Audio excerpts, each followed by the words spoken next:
Good morning, video games. Welcome to Filthy Casuals, a podcast about video games hosted by two very kind and extremely knowledgeable boys. Thank you for joining us. My name is Tommy Dasilo, and with me, as always... My name is Ben Vernell. Ooh. My name is. Mm-hmm.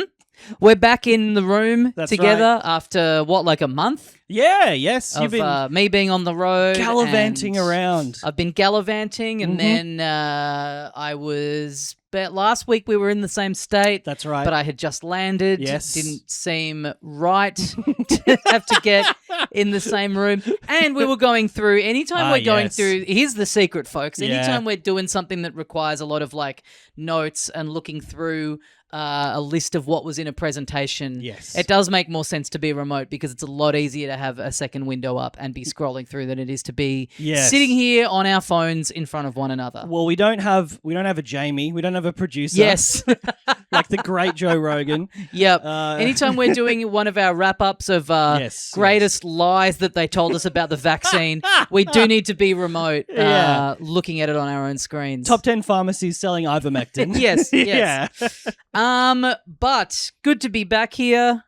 Good to be talking video games. It's always good to be talking video games. It really is. Yeah. It is a good time to be playing video games. Absolutely. People sometimes ask me, how is this show going? And I feel a bit bad when I say, it's good, it's really easy. Yes. And that's not to say that this isn't work, that we don't put the hours in. Of course, and there is some busy work involved. Of course, but in the sense that things are always coming out, the lot of what we're playing at the moment is good. Yes. It's a good time to be playing video games, and it's a good time to be talking about video games. I feel like there was a period of this show... I can't think when it was. I feel like fairly regularly we would have weeks where we'd be like, God, what are we going to talk about this week? Oh, yes. We're going to be spinning our wheels. And I can't really remember too many times in the last, ages, years where we've been like, oh, God, it is just when you think this week, oh, we've got this big one. I don't know what we're going to do next week. Oh, no, hang on. There's a new big Pokemon game coming out at the end of this week. Yes. I feel lucky that we're not focused on movies. It's not our core thing that we discuss. Yes. Which we do. We do it on the bonus show, but it's kind of up to what we feel like talking about. Yes. I've seen other, film podcasts be like, I think we're just going to do retro reviews from now on. Yeah. The state of cinema in terms of weekly releases is a little less concrete than the beautiful foundations that have been laid by Xbox. Yeah. What do you think's worse? Us feeling like we have an obligation most weeks to talk about these studio closures and layoffs and all of that sort of constantly in turmoil part of the industry, or if we were a regular up to the minute film podcast having to talk about these studio buyouts and mergers and what that means for the state of film in the future. Yeah, I'm happy we don't have to spend an hour talking about the acquisition of HBO and I feel Warner like Brothers. It's kind of easier to talk about a studio closure and layoffs because I at least understand that. Yeah, yes. With all the mergers, I'm like, I kind of don't really understand what's going on. Yeah. So that's why we're very lucky we get to talk about video games. And you mentioned Pokemon. I did. There is Pokopia? Pokemon Pokopia coming out in time for us to review next week. Yes. But... I'll be damned if there wasn't a big Pokemon presentation as well. Yeah, something that we'll be reviewing in 2027. Yes, that's right. Good to have the slate filled already. It was Pokemon Day over the weekend. It was the 30th, it must have been, anniversary of Pokemon beginning. Sure, because it was Zelda that was the 40th, right? Yeah, so 96. Yeah? I guess it started. Yeah, that sounds about right. Yep. So they had a presentation to kind of... They do these once a year, or I think they do a main one once a year. Yeah. That's sort of their version of a direct, but it's just all Pokemon. Where they, I mean, there's so many different strains to Pokemon now. Where there's all these other games. The one thing they announced was some GameCube game that Oh, yeah. people are big fans of Something is coming out on the Switch Online. Yeah, Pokemon something XD or something. I lose track. Yeah, Because because there were multiple things in that announcement that I was like, this is a follow up to blah blah blah. I'm like, I didn't know about the previous thing. Yeah, there's going to be a special event on Pokemon Go. Yes. To celebrate the anniversary, all sorts of things of that nature. Of course, Fire Red and Leaf Green are now up on the eShop. If you want to get them, you are welcome to do so. That's right. If you want to slam down, what is it here? $25 bucks? $30. $30. It's $30, which is a lot for an old Game Boy Advance game.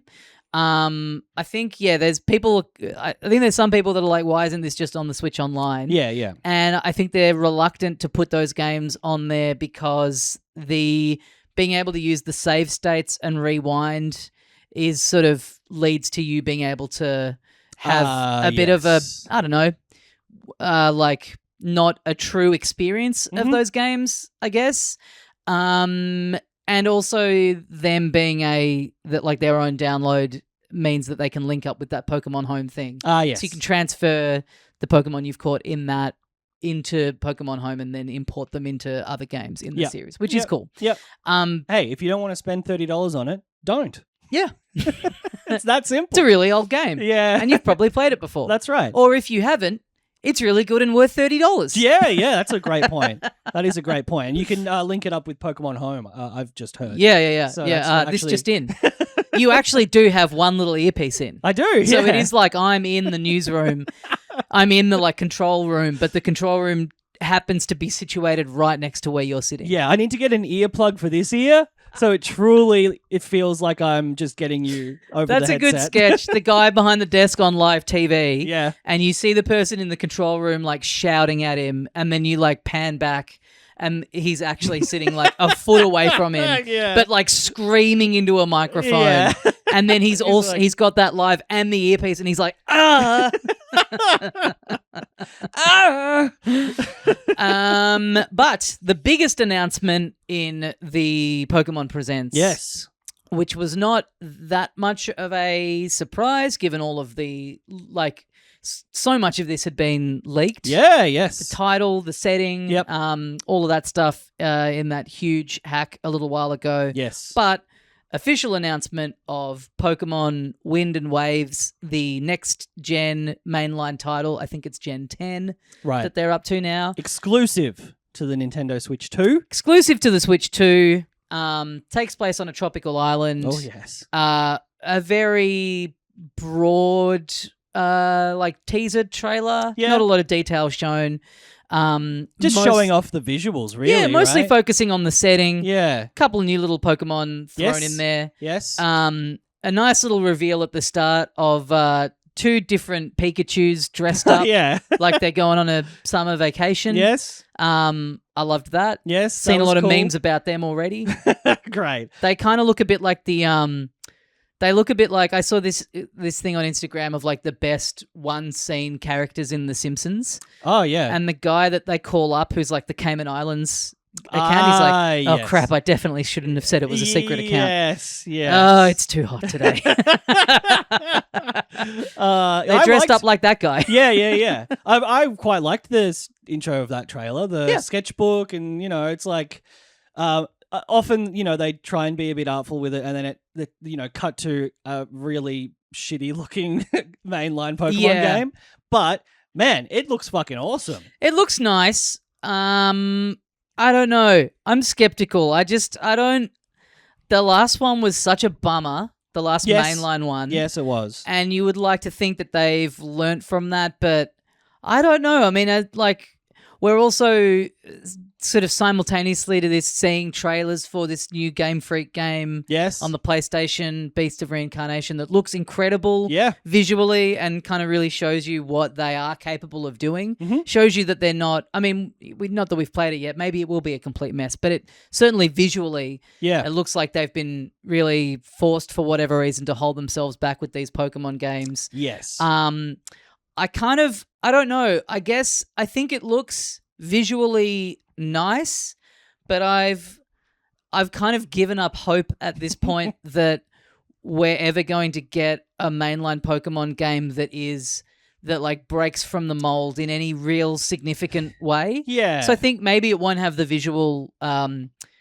issues that Scarlet and Violet did, but yeah, I just think it's still going to feel like really held back, right, technically and gameplay wise, and just be more of the same stuff and just not have that like, yeah, sort of modern flashiness and nice feel to it that it feels like it should have by now. I mean, you've only got 30 years of evidence to back Hard that evidence. up. So, like, I saw I forget what it's called, but I saw a trailer for one of those, many third-party games that's like basically what if Pokemon had, as a series, had evolved in the way that people want it to. Right. And it's like really nice looking. The UI has these like kind of persona-like flourishes.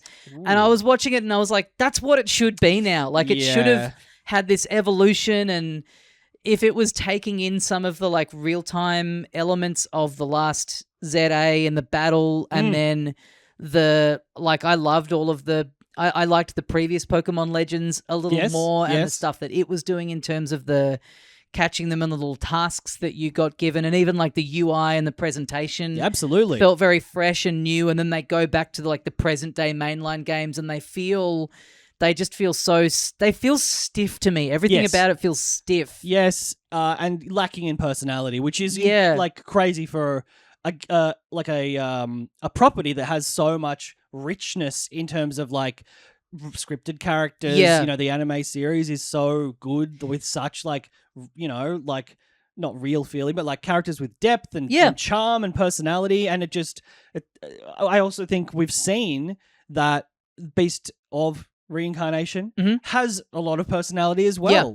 It's not boring visually, and that's the issue, I think, with those new ones. I think the problem with Pokemon for me as games is that I feel like I can really notice the fact that it is like 3 separate corporations designing a game. Yeah. Like it's lacking that thing where you feel like there's a real singular vision in it. Yes. I think the best games feel like they're like one person just got in there and cooked with it, which is basically never the case. Yeah. But, we'll talk about a game later that has been around for a very long time. I don't believe that there's anyone still working on it who was there from day one. Right. It is the result of basically a huge corporate entity deciding what they think is best for this long storied franchise, but still does feel like it's, a very singular vision experience, and has these ties to the original one and what made the original ones great and has carried that through.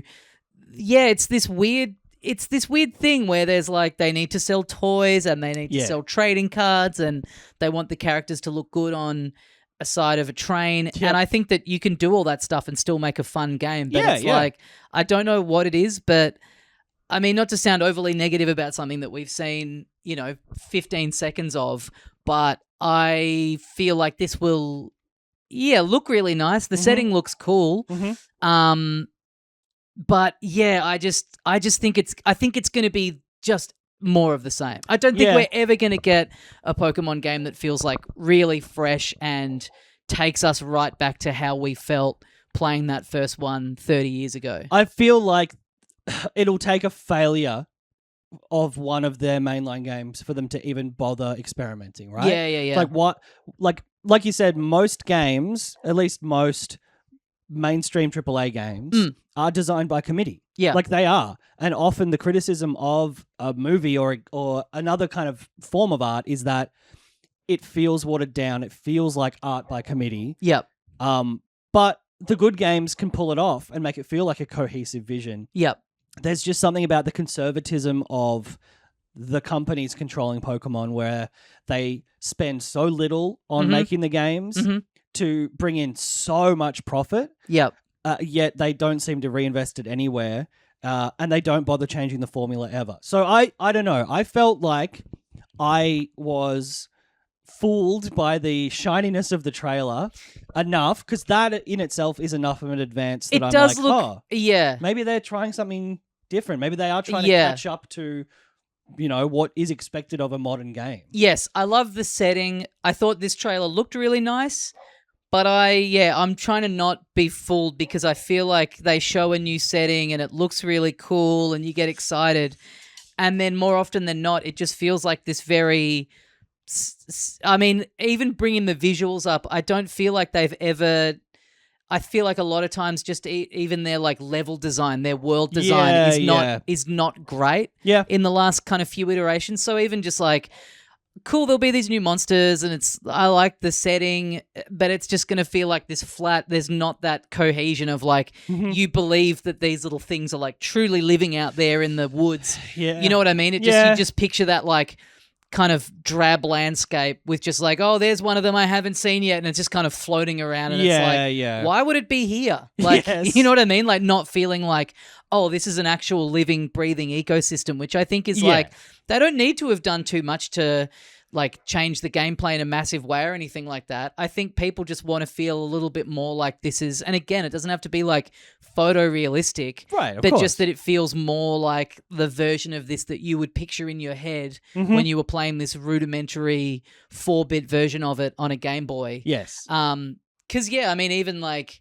as the graphics get better, and we talked about this, I can't remember in what context, but a little semi-recently, the graphics being like, they don't have to be fully realistic, but you just want to see that like they've got a little bit of fur that look they still like, even in the designs of this they've shown, they just look like these round, flat, textured things. There's no the way they represent fur is just the way you would illustrate it, but it doesn't really have texture to it in the model. No. Like I don't need it to be too over the top, but just a little something. Yeah, and I think like you can tell just from the environmental design and the sort of like the actual like meshes and the shit that they've made it with, it's not up to the scale of even something like Breath of the Wild, which is a super like old game at this point.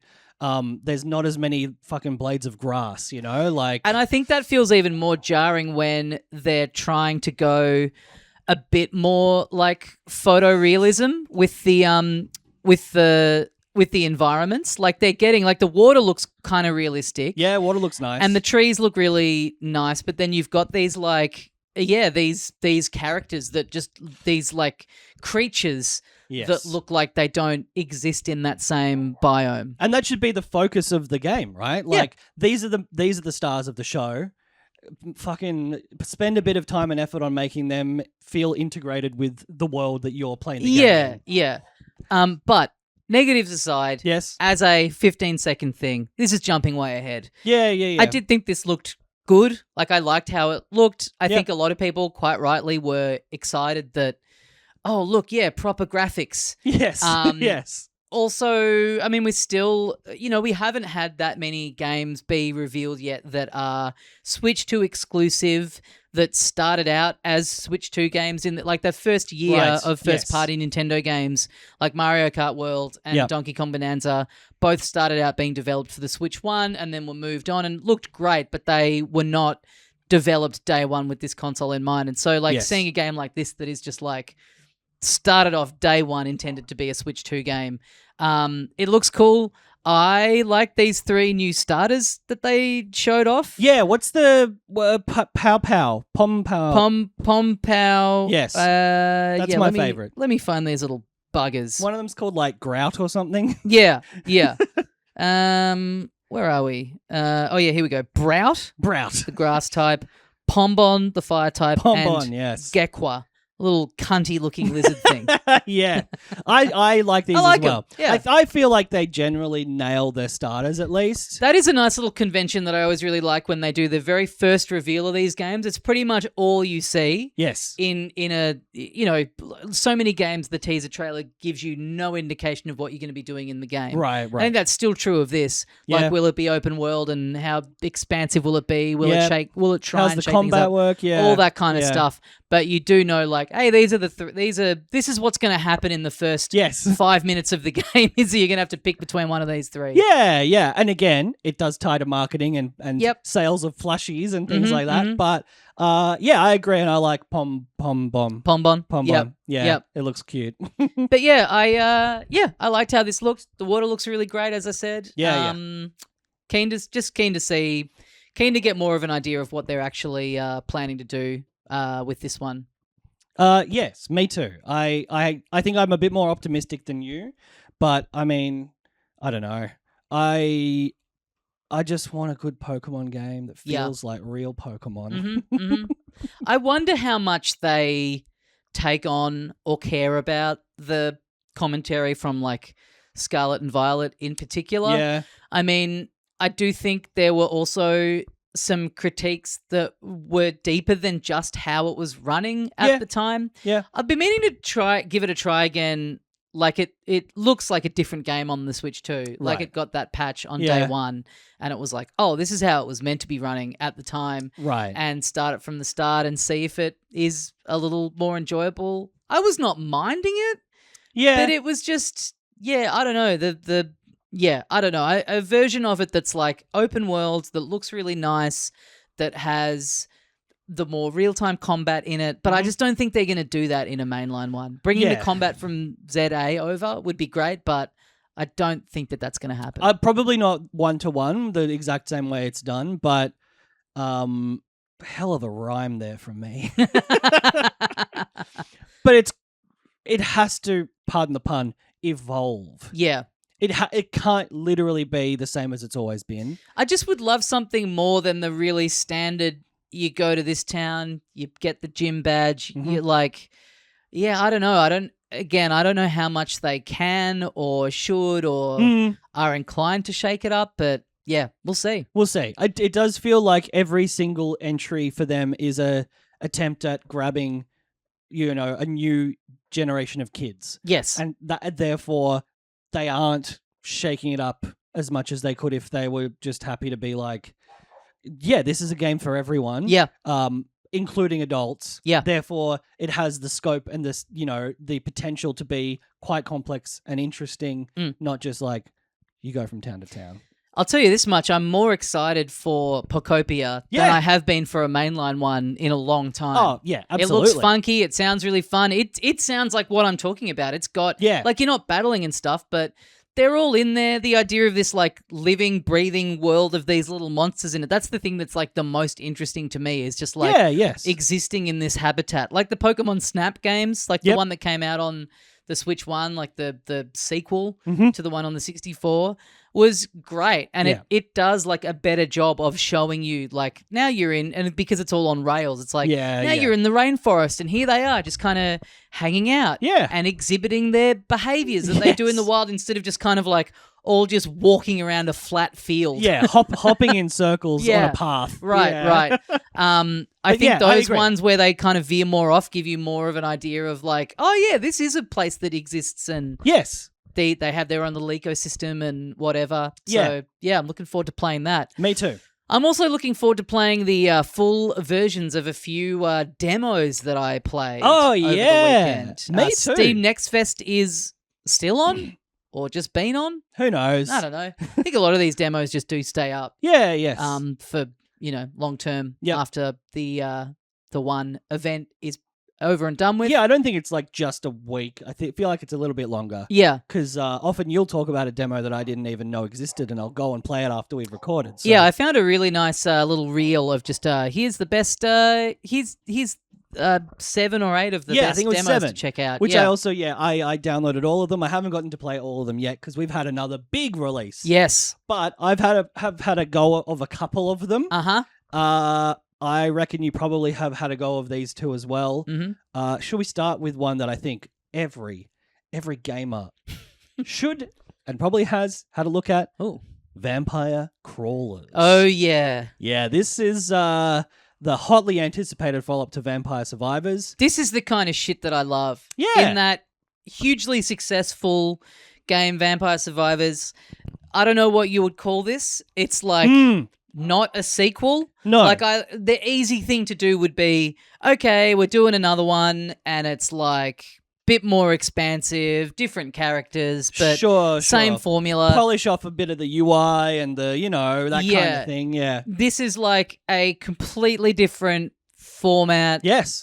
Totally different style of game. I think the core of it is still extremely familiar if you played Survivors, but yeah, the presentation and all of the sort of wrinkles to it are really fresh and really fun. Yeah. And yeah, I don't know. I love the aesthetic that they've gone with for it as well. Yeah, yeah. It's so cool. It's like, as opposed to, if you never played Vampire Survivors, it was like top down, you were walking around, you had like an automatic attack, and you're basically killing enemies, getting these gems to upgrade yourself, and getting to choose a little upgrade for your attack or a new attack. Yes. And by the end of a good run, you just have these like fucking just reams of stuff surrounding you, and the hordes of enemies that are advancing on you are getting greater and greater. Yeah, it's like a reverse bullet hell where you're shooting more and more bullets and attacks. And the strategy is trying to keep up with and upgrade in the right way. Yes. And the right things to be able to fight take on this to keep that at bay. Yes. And so this is a like first person dungeon crawler. Yes. Deck building kind of thing. Yep. That is so bizarre on paper, and other than some very loose sort of stylistic stuff, doesn't really have anything in common with Vampire Survivors. Right. It's like the things in common are like you kill enemies and you gain gems. I think you still gain gems. Or you just get you get up. And a bit of the presentation is the same, and some of the same like characters, and the like stylistically, like you can tell it's the same people. Yes. But it plays completely differently. You wouldn't call it a sequel or a follow-on. It's like I guess, spin-off. Yeah. It's probably the best term for it. Just the next game by those developers, really, yeah.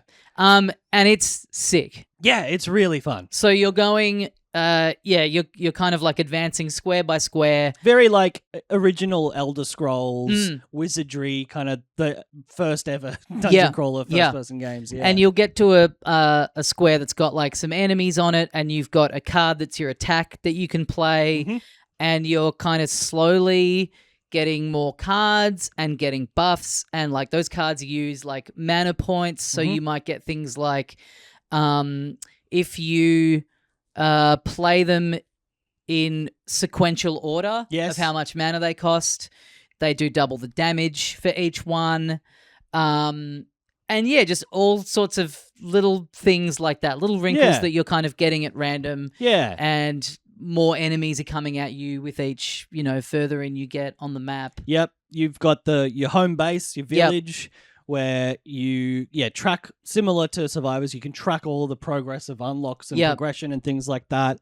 You're unlocking more characters that, similar to the first one, that all start with different attacks. And I'm scared of how much of a time suck this is going to be. Yeah, I mean, I really enjoyed Survivors, but I never got as heavily into it as most people. Yeah. I think the roguelike nature of it, and I've gotten over this with a lot of similar games, it's always held me at bay with that game. I don't know why, but I'm the same. It's the rare ones that really, like Ball Pit, cut through. Yep. I would say Vampire Survivors cut through. But yes, I know exactly what you mean. Yeah, and so I just never got as obsessed with it. Like it won Game of the Year, or won the Game of the Year for many different outlets. I don't know if it won the Game Awards one, but I think it might have. Yeah, because it was the big kind of upset, but it was like, well, I think it did. It was the one that everyone was talking about the most. Yes, and it never grabbed me. Like I recognize, all of the positives, about it. This one I definitely enjoyed more, even just on playing, an hour or so of it. It's a lot more your kind of speed, yes, I would say. Like it's tapping into a lot of the, like, I think you were there for, well, no, you're not that old. You weren't there day one but you have more of a history with that sort of like first person, like classic dungeon crawler-y sort of stuff. Absolutely. Yeah, yes. And so I think that the presentation of that also, like, big Slay the Spire fan, and so the deck building, this is how much mana you've got. Play the cards in the right order. There are cards that are like, once you play this, you do double damage. So you play that first, you do your attacks. Even something like Loop Hero, there's a lot of commonalities here. Sort of picking up your armor cards and applying them, and the different heroes that you unlock. There's a lot of crossover there as well. So, yeah, I think you're right. This is just more my vibe. I'd love there to be. I hope there's an element of in this that. The thing that Vampire Survivors did really stick for me was that similar to like a Balatro and a Ball Pit, if there's an element where you can get like the freakiest shit going on, where you're like, I truly feel like God, where you're like on an unstoppable run. For me with these roguelikes, that's the magic sauce. Like, there's got to be an element of that that's like fairly easy to tap into, but difficult to master, where you can just almost sort of by luck or with a bit of experimentation or with just like randomly picking what you want, be like, oh man, I am like on the cusp of breaking this. Like with Dogpile, which is kind of like what I did. I think I was telling you, I was playing it on the Steam Deck and I had just like all these different like anti-gravity and then things being drawn to one another and just about 4 different physics things at once that were all sort of like contradictory to one another, where clearly the deck was just having a hard time like fucking knowing which way to send these things in. It's such a good feeling. It's like, yes, I am playing this to the absolute peak of my ability. And I do think that for my taste in games, Crawlers has more of that stuff in it that I am into and keen to experiment with. Like, I don't feel like I probably ever really got to grips with that in Survivors. I just didn't pay enough attention and didn't put enough time in.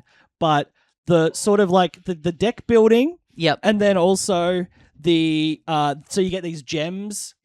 So those are the buffs, and you can put those into your cards, and then it's like double damage or whatever. I think like acquiring certain cards and then creating a play style, which is it's more intricate than Survivors. Survivors is like there's no you could play it one-handed. It's which is why it's so popular. It's able to be on everything. It's one of the few things that's able to be like on a mobile phone and still played easily with just like a thumb. It all you are doing is moving around and then making decisions about what to upgrade. And there's a lot of satisfaction still to be had in that. I think it's the real trick of that game is that they make you feel so invested when you're really not doing all of that much. You're being a little bit strategic about where you're moving and all that kind of stuff. Yeah, you can walk around. I think this as like as an extension of just like you're choosing which cards to attach this to, and you're picking stuff more regularly, and you're choosing what attack to play and what order to play them in, and how you balance your mana points and all that kind of stuff. I like that they've set themselves the challenge of transferring something that is an incredibly simple concept and expanding it out into a different format and giving you more to do. I think is going to be really interesting to see how it pans out. I agree. Well, the other game that I know we've both played on the Steam Next Fest, I'd seen a trailer for this somewhere before. I've been hearing a little bit about this in the lead up, but it's nice to finally be able to play it. A game called Dench Attack. I think I just started seeing it online, like not necessarily part of anything specifically, but I just started seeing clips, people being like, yes, apparently someone's developing a game where you play as a train, but it's like Tony Hawk. It's very like Dreamcast era aesthetic. All of the like logo design is very like Jet Set Radio. So you play as... It's got incredible world building to it. There's like a whole conceit of like being a train driver, but being like a gnarly train driver that can do tricks and being like co-opted into this group of these like extreme train drivers. And so in this game, you're on rails. Because you're a train. That's right. And you're controlling things like there'll be parallel rails to you. Yep. So you're controlling whether or not to like jump over to other rails. A little bit Donkey Kong mine cart sort of situation. Yep. Yep. You're controlling whether to brake. Yes. Which you need to do around corners, and if you do it in the right timing, you get like a little boost out of the corner. Yes. When you go off a jump, you're doing like flips and little tricks and kick flips and stuff. Yes. You're also like, if you hold down the right trigger, you boost up to do like a little jump, which sometimes you need to do in order to like jump over an obstacle. Yes. There's also like when you're in the air, if you hold both the triggers, you like slam down really quickly. So you might be like going over a big like chasm. Yes. And there's like a bit of like rail directly under you that you need to get down to. I think that's all of the controls and like moves that I've encountered so far. Yeah, I think that's all. I'm trying to think if there was anything else. But yeah, it's generally boosting around corners, doing big fucking tricks, like doing as many as you can. Has the similar thing to your Tony Hawk's, where if you're still doing a trick when you land, you don't get as many points or any points. You got to do it perfectly. Tony Hawk thing, I think, is like, I get it, but it feels a little.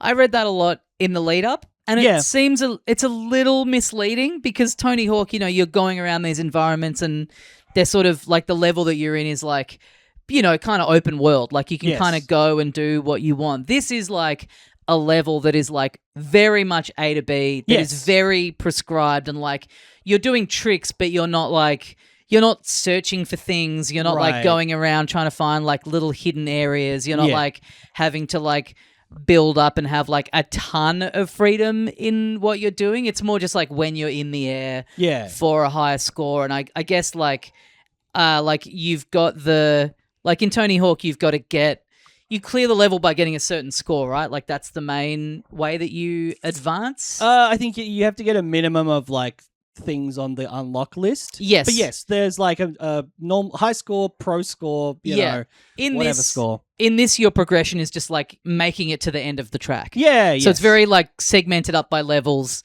And then I guess the like doing the tricks and the scoring comes into it if you like want to go back and go for like an S rank or whatever. Yeah. But it looks great. It's got this, like I said, this very like 90s extreme sports, jet set radio, very anime. Yeah. The commitment to the setup of like you meet this person who's telling you about this like rogue network of extreme train drivers and the tricks that they do. Yes. It's so stupid, but it just works. It's just fully committed to like there's never any assessment of like, are there passengers on these trains that are maybe all dead by the time you get to them? Like this system that is like a utility, it has just been converted into like this extreme sports thing. It's like just not really addressed, but it just is weirdly believable in spite of how over the top and cartoonish it is. Yeah, I think it all really works. It commits so hard to it, and the way it's written, the way it looks, it just all works. Perfectly together. And I love a game that feels like a lost like GameCube, Dreamcast era game of like this kind of weird experiment that, or like maybe like never made it out of Japan that then you read about and they thought it was like too weird to localize. It's really got that flavor of like, it's so unique. It's like, it's pretty clear what it's like borrowing from, but it feels like something that's just, and like it kind of, to me, reading about it before playing it felt like a kind of a like, I don't know, a game that exists only as like a meme novelty kind of thing. Right. But and then you play it and you're like, Right. But it is really fun. Yeah, it's really great. Successful. It's great. It like, I know, you're right. It's not the same sort of format as a Tony Hawk game, but I think just I loved Ollie Ollie World, and again, that was linear track where you just you're getting as many points as you can. There are other sort of things to do along the way, but very different to that open world sort of skating game.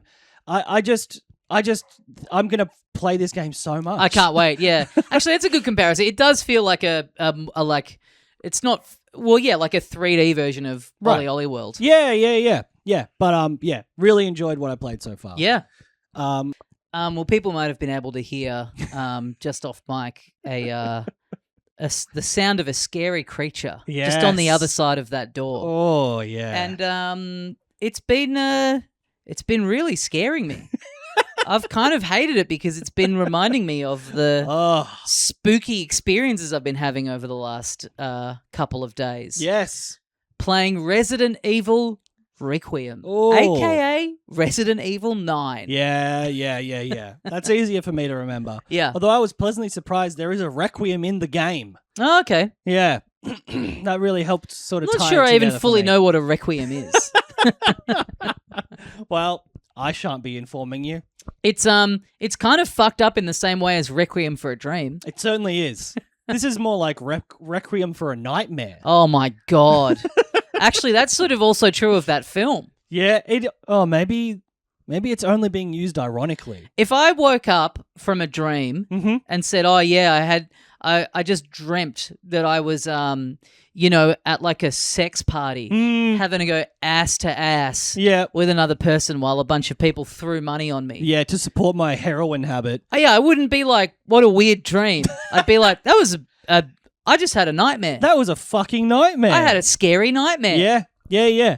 And that's exactly the experience of playing Resident Evil 9. My arm was being cut off. Yeah. What a weird dream. Yes, I've also been playing this. I think you might have sunk a little bit more time into it than me so far. It annoyingly does not have a playtime counter on it when you save the game, which is always annoying to me.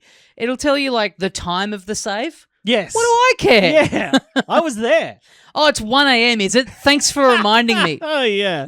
But I think I've been playing for like 4.5 hours maybe. Right. I had the thing where I definitely was playing for more than 2 hours, but when I logged off last night on the PlayStation thing, it said 2. But I reckon I'm more around 3 because without spoiling anything, I guess I've found one of the 3 things you need to find. Okay. And then I've found the location of the second thing. Okay. But I haven't got access to it yet. I've found the 3. Nice. And I'm in it's weird. I must only be, because I know this is like a 10-hour game, and so I've been playing for I reckon 4.5. Yep. But like with what's happening, I really do feel like, I'm getting, I'm on the home stretch. Like everything that's happening at the moment feels very like a finale. Right. So I'm kind of excited to see where it goes from here. But man, I am loving this game. It's I think really fucking so good. far I sort of want to get those previous 2 on the Switch, to be honest, because they put 7 and 8 out on the same day as 9. Yep. And by all accounts, 9 runs fantastically on the Switch too. A little bit of a downgrade in some of the textures, the hair especially. Right. But it's running at 60. I've watched a few side-by-side things. If all you have is a Switch, it seems like a great way to play it. Yep. If I had some travel coming up, I think I would have definitely got it on there just to be able to keep playing it on the go. Yeah. I tell you what, I really was like, God, I wish I was like trying to work out, could I feasibly just like find on Airbnb a fucking like a little tiny house in the middle of nowhere and just take the PlayStation with me and just play this game in a storm in the middle of nowhere with all the lights off. Oh, brother. Wow. Real Bon Iver writing an album style. Yeah. I was like, that would be, even just get it on the Switch too and just go remote. Yeah. Fuck, it would be a fun way to experience this game. Because I'm already scared enough sitting in my lounge room, like with my girlfriend next to me, like doing Duolingo. Yeah. It is quite scary. Especially the Grace Ashcroft elements of the game, which is like, I don't know how much this changes up, but seem to be 75% of the game so far is the first person mode as Grace, which I'm enjoying. I really enjoyed 7 and 8. I think there's like so many like magic tricks to this game that they pull off, where I feel like they are at this interesting crossroads with this franchise where, 7 was the return to form. Yes. 8 was really good. And they're kind of, they're pushing ahead with this franchise and wanting to take it into sort of new directions from time to time, but they also historically, when they'd done that previously, people kind of went off it a bit. Yes. So they're sort of, I feel like they're always trying to balance doing something new with like giving people what they want and feeding in a bit of the past. But then there's this like second strain to it where people have been, they've been putting out the remakes at a pretty regular clip. Yes. That have changed enough that have brought new people in, or people are re-experiencing them. And with 4 in particular, like changed enough of like what that original game was that made it feel really fresh.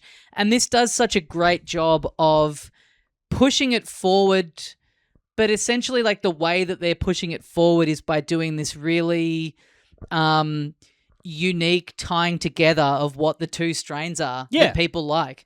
Like 4 is far and away the most popular one, but it's also the one that is like the biggest deviation from what it historically is and what people really like when they do. Like it, to me, this is like the best parts of 4 and 2, where you've got this like great action and this real sort of like linear being funneled down a tunnel version of it. And 2, which is like one big environment that you're just gradually finding new little keys and and by the end of it, you're like, fuck, I've explored every nook and cranny of this like not particularly big environment. Like it really makes you feel like it's a long game and there's so much to do just in this one police station in 2. And I think like, you know, I like the creepy barn in 7 and I like the fucking weird medieval village in 8, but taking it back to this place that feels more like the police station, that is like kind of a very official real world building that's just been corrupted and fucked up. Like you go into a creepy shack and it's like, okay, this is a creepy shack. Or you go into this weird fucking old village and it's like, what's going on here? Whereas this is like, it's got this foyer that looks kind of normal and quite ornate. And quite official.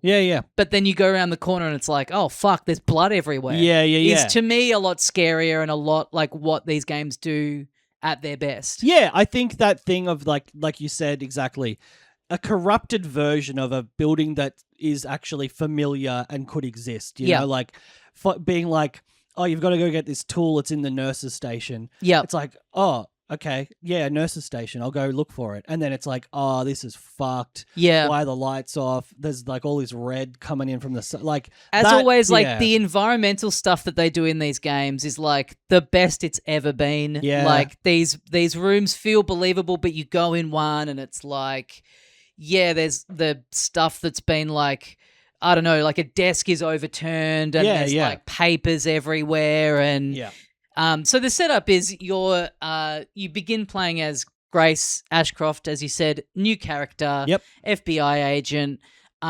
She is called out to, I keep forgetting that she's an FBI agent because all of her behaviors speak to someone that's literally never been in a tense or dangerous situation in their life. It almost doesn't work for me. It's almost too over the top. She's like stammering all the time. I know. There's a bit later on, you get to a point where she makes this decision where you're like, no law enforcement would do this. But anyway, like it again, and this overall tone of these games that I think is so successful for me, and it's what I love about Kojima too. It's the like very Japanese sensibility doing their translation of like what they think an American horror film is. And so you forgive all of the like ludicrousness and the stupidity of it. Like, you know that it's like a sort of like an interpretation of an interpretation that just makes it just have this such a unique personality to it.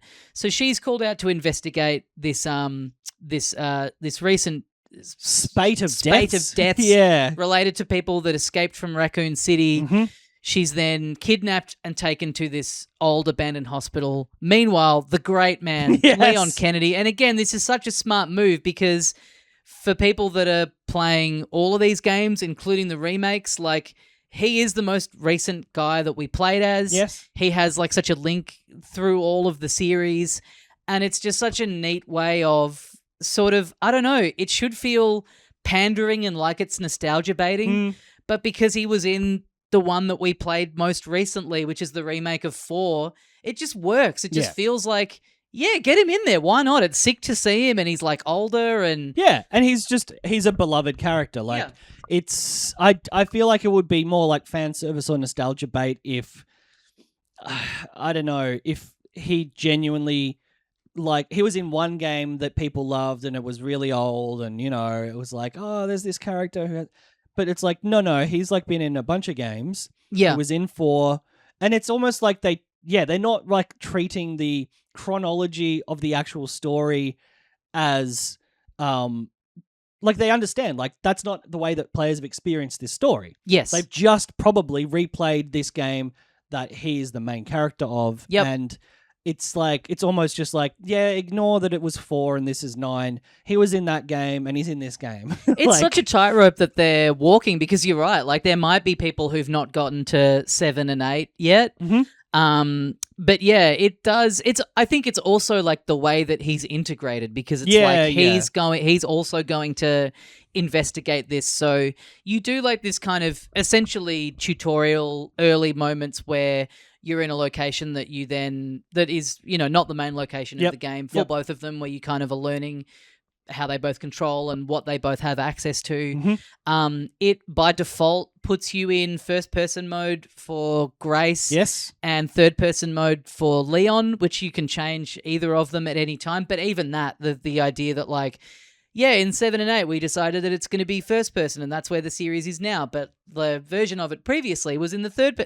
Even that meshing together works so well. Like, the fact that their segments don't play or control particularly differently, but just that they have that different perspective. And like, it's the way that, Leon is integrated, where then you're both in the same environment and you're doing these huge chunks as Grace, where then you're running through it as Leon. And there's like things that you couldn't open that Leon can open because he's got the axe, and he's got like different weapons. So like with Grace, it's that Grace is the real classic Resident Evil style of, you've got very limited resources, you're constantly overpowered by nearly everything around you. There are zombies that are like your run-of-the-mill guys that you can take out, but they take like a fair bit of ammo. And then there's your bigger, chunkier guys that you're like, I'm almost certain that I do not have anything like the ammo required to take these guys out. So in a real, like, I think it's Mr. X, the guy in number 2, that you're kind of constantly, every time you see them, you're having to like run away and hide behind something and wait for them to go past so that you can go back into where they were. Then you get through that bit as Leon and you've got a fucking shotgun. So you just kill the cunt in 2 goes. And it feels fucking awesome.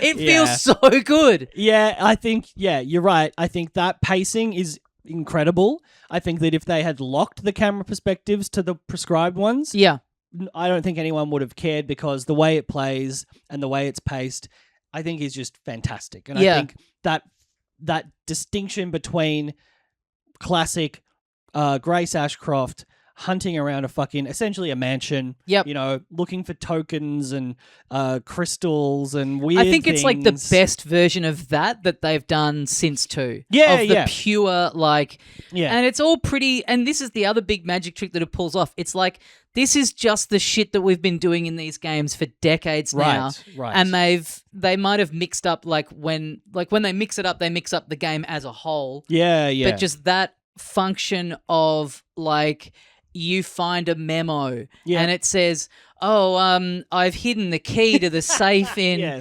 But it's the same, or you go into a room and it's like, this thing has a thing that's clearly missing, and this bit of paper's been torn off, and it's very much like guiding you, and it's very deliberate, and it just is all of the same tricks that they've always done, but it just works because the environment is so well realized. And it's so easy to get into the camp nature of it. And like, I love this approach of being I think if like Leon's story was like a separate thing and he was in a different place and you were just cutting to him and he wasn't, maybe they were converging at the end, maybe it would feel a little bit pandering. But like there's this guy that you get tormented by as Grace and you're constantly having to evade him. And then coming through as Leon and just fucking him up was so satisfying. But I also loved like getting into the role playing like narrative thing of like the context of that within the game of like Leon doesn't even know that. You know what I mean? He doesn't know any of what's gone on. He's just come in and gone like, yeah, fuck this cunt. Yeah. Like I love that. That feels like quite beautiful. Like he just has no idea that he's sort of gotten revenge for this person that he's like met very briefly, but he doesn't know what she's gone through. Yeah, yes. I sort of loved that like element over the top of it. It just, it's all just working for me. It's so satisfying. It's like just the most mild puzzle solving stuff. Yeah. You always know where the thing is, and it's not trying to be this like incredibly taxing, like the Witness style thing. It's just like, now go here, and like even though you've seen a door that's got like a marking on it, like that you can't get into yet, and you know at a certain point you'll be able to get in there, you kind of do forget, and by the time that you find the key, and it's like, oh, yes! And it's not as... Because I think some of the earlier ones were a bit more difficult, a bit less forgiving with like the survival nature of it. I think that as long as you pay attention and, you know, search every room that you're in, you're going to be okay to keep, you know... I think maybe it was 2 that I got to a couple of points where I was like, I've run out of fucking everything. Yeah. And that guy is just in all the rooms that I need to be in. But this, I think it balances a bit better. I think there's also a harder difficulty that I'm not playing on. Yeah, I'm playing it on, what is it, Standard Modern. And I've died a bit as Grace just because you are like... You sometimes are like, I just have to try and run through these guys. Yes. And they'll grab you. There's so much like...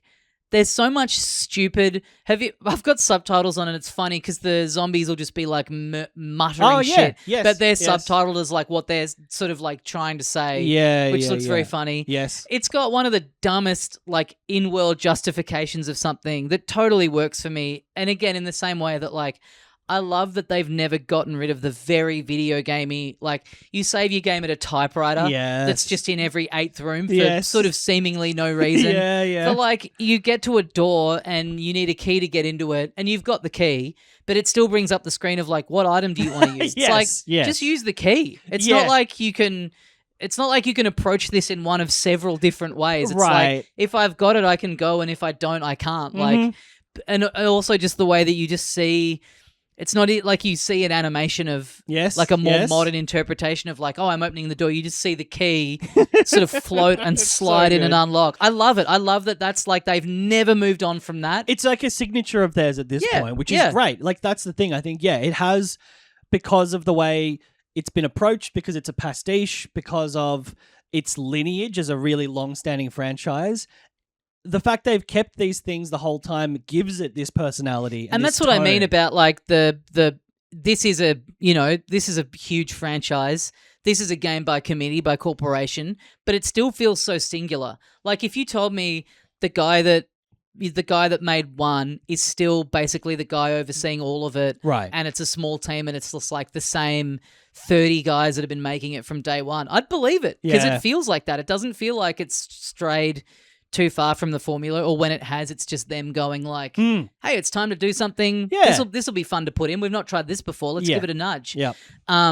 The incredibly stupid justification for you keep seeing, you get like, you go into a room and it'll have like a little icon if it's something that you can investigate or an item or whatever, and you keep seeing stuff on the ground that's like, you click it and it's just like, that's a lot of blood. You're like, why does it keep telling me this?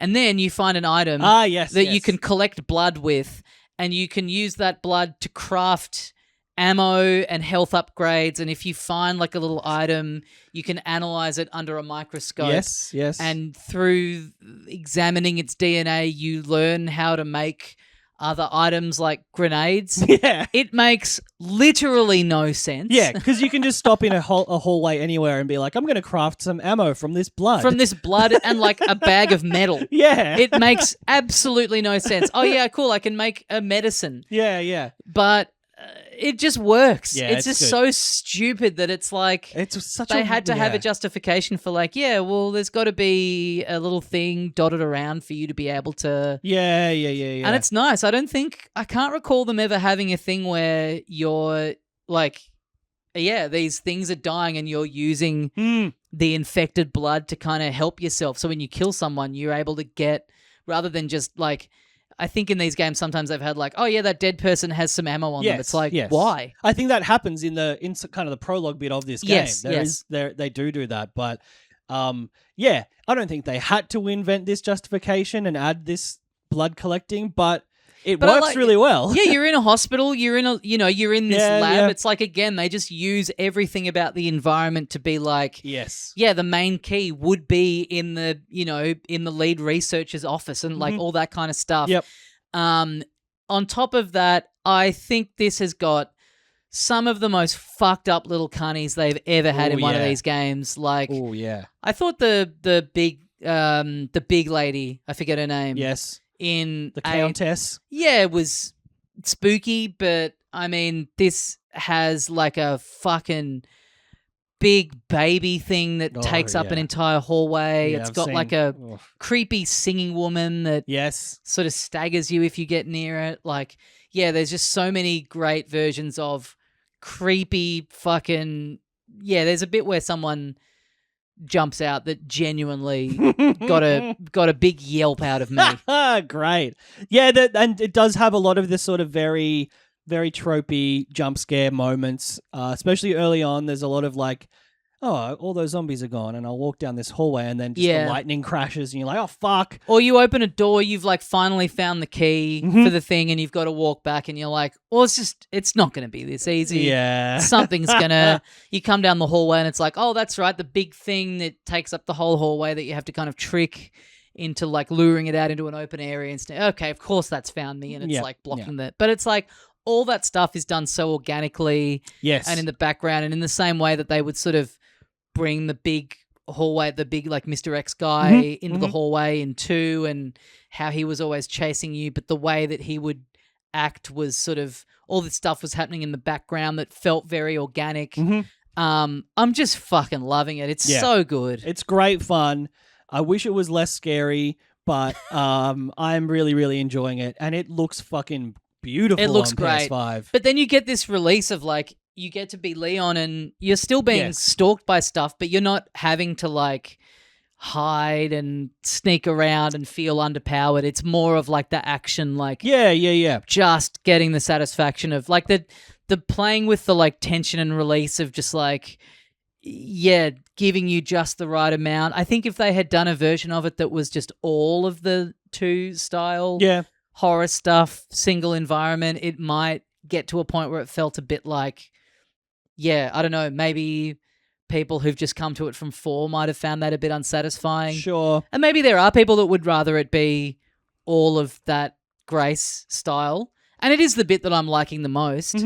But I just think like moment to moment, I really appreciate that you clear a bit and then it cuts to Leo. Like, you just don't know what you're getting from one bit to the next. And now that I'm out of that, like, that main trying to find the 3 things, I'm like, what's happening now? Because I just did a bit that I thought was going to be a huge area, and it's like not that long.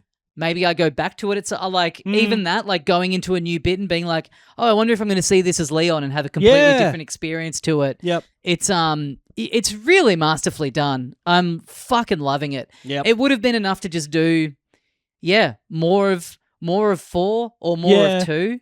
But mixing it up in a way that also feels like it's fresh and nostalgic at the same time. Right, because they also didn't do more of 7 and 8. Like, yes, Grace's stuff is in first person if you choose to play that way, but it's also completely different. Like, it felt like 7 and 8 were... 7 was like, okay, Texas Chainsaw style family. Yes. Like, bayou setting, like a different kind of horror as well, you know? And that was great and really very effective. 8 is like this kind of mashup of 4 and 7 where it's sort of gothic style, this village. And they could have just gone like, well, what's another cool environmental location to do a first-person version of this where it's tense and slow-paced with these peaks of action. And instead they looked back to their origins, and I think, the pacing with the 2 different characters is like something they've done before, but I think the way they've done it here with the actual difference in approach to gameplay an action versus stealth.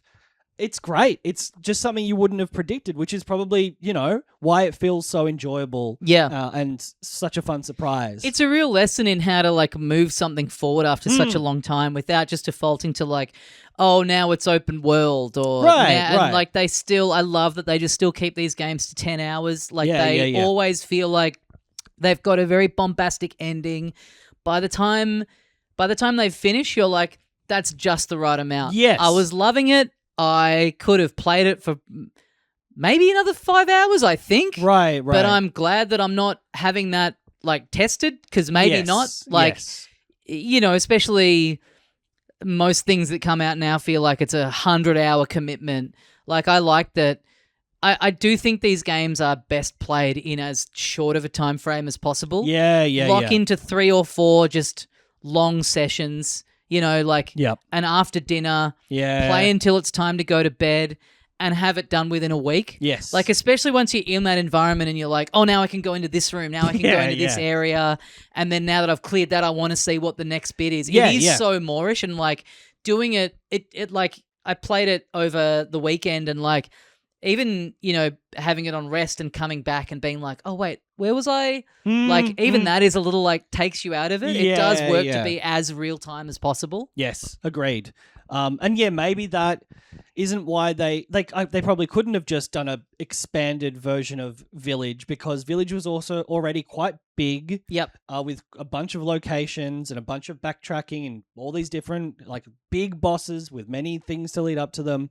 I feel like that it was either like, oh, I guess we have to make the next one twice as long. Yeah. To be twice as expansive. Yes. Or we just completely rethink the way we're going to do it. Yeah. And I think they've I really like that they might be one of the few developers that's not just like, a newer game means that it has to be bigger to be fresh, it has to be bigger. And you're right, like they could have made Village 2 and it's like, oh yeah, it's like a bigger Village. Like that would have been it probably would have been fun in its own way. I mean, this is the other thing, like Capcom are just on such a tear at the moment. Yes. I also think like at a certain point, like they could study the way they brought this franchise back from 4 just like comes out, becomes one of the most lauded games of all time, is like a real benchmark for like third person action adventure stuff that so much of it ended up being the template for those kinds of games going forward. Yep. 5 and 6 people kind of hate. Yeah. And then like they bring it back. Like they take a little bit of a break. Yeah. They bring it back with 7. People are like, oh, this is pretty good. It's a return to form. Yeah. 8 people really like, and then this one people are like, and then simultaneously doing the remakes that don't just feel like a cash grab that have sort of in their own way have become like the gold standard for how to do a remake. Yep. It's pretty remarkable to take it from the brink and be like, have it be better than ever. Yeah. Yeah, we'll just sell the movie rights to some hack and then they'll pump out a bunch of shitty B movies. Yeah, I think it's completely come back around to like, I mean, I don't know how 7 did sort of broadly across the industry, but like 8 was nominated for Game of the Year. Yep. Great like sales, like critically, I'm sure 7 was really lauded as well. It's really impressive. And then I'm not surprised that all of their other recent releases have been or look like they're going to be really good, really polished, really good games. Pragmata looks awesome. I wonder if they'll... I'm keen to know if they bother trying to remake 5 and 6. I don't think they're ones that people are necessarily... Like, they did... 4 was the one where it was like, it's the one that's least in need of a remake, and they just released that VR version of it, and then they did redo it significantly enough, and it was fucking great and different enough. It would be cool to see them try and, course correct with 5 and 6. Yeah. Do a remake that sort of ties in the story stuff and, fixes the execution. Some of the... It would be... I wonder if they think it's worth bothering or... But we'll see. In the meantime, I can't wait to play more of this goddamn game. Yeah. I'm sure we'll both have finished it by next week. Yeah. Which is good because there's a bunch of shit on the horizon. Yeah. Including making a little Pokemon town / world. Well, that's going to do us for this week. It certainly is. Thank you for listening. Get onto the Patreon and support the show. We do a bonus episode for you every week where we talk about movies and TV shows and just other stuff. Yes. Once a month, it's a mailbag episode, which are very, very fun to do. And you can send in questions on the thread on Patreon if you're a patron. Those you can get if you're on the $5 US tier. But if you go up to 10, you get all the bonus episodes, including the mailbags and the monthly special zones, which we just did a very fun special zone. It was Tommy's one, and the concept was what happened between Tommy was born in 1986 and I was born in 1987. Yes, the significant cultural and world events between August the 25th, 1986 and March the 12th? Yes. 1987. Very, very fun episode. a lot of pretty interesting stuff came out. Yeah. So check all that out. We love you guys that support us. It's a great way to show us that you care. Keep the lights on in here. Yep. Thank you for listening. We'll be back next week. And until then, as we say here at the end of every episode of Filthy Casuals, you are dead.